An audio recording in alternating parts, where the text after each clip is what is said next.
बिस्मिल्लाहिर्रहमानिर्रहीम।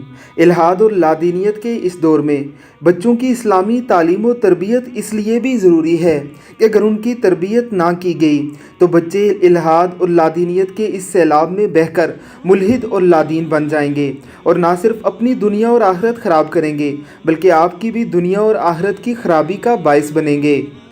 चूँकि घरों में इस्लामी माहौल को अपनाया जाता है, वालिदैन अपने बच्चों के सामने नमाज़ें पढ़ते हैं, अपने बच्चों को अपने साथ खड़ा करके नमाज़ पढ़ने की तलकीन करते हैं।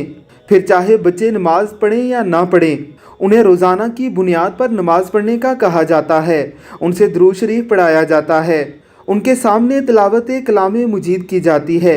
इस्लामी तौर तरीके को अपनाकर अमली तौर पर उनकी तरबियत की कोशिश की जाती है। बच्चे अपने बड़ों से अडॉप्ट करके इस्लामी कामों पर गामज़न हो जाते हैं। ये बच्चा भी उन्हीं बच्चों में से एक है जिसके घर वालों ने इस पर खुसूसी तवज्जो देकर इसे अल्लाह रब्बुल इज़्ज़त के दीन के करीब लाया है। मस्जिद में नमाज पढ़ता हुआ ये बच्चा हमें पैगाम दे रहा है कि हम अपने बच्चों की कैसे इस्लामी तालीम व तरबियत कर सकते हैं। अल्लाह रब्बुल इज़्ज़त की ज़ात हमें भी अपने बच्चों की इस्लामी तालीम व तरबियत करने की तौफ़ीक अता फ़रमाए और इस बच्चे पर, इसके वालिदैन पर और इसके असातिज़ा-ए-किराम पर करोड़ों रहमतों का नुज़ूल फ़रमाए। आमीन सुम आमीन।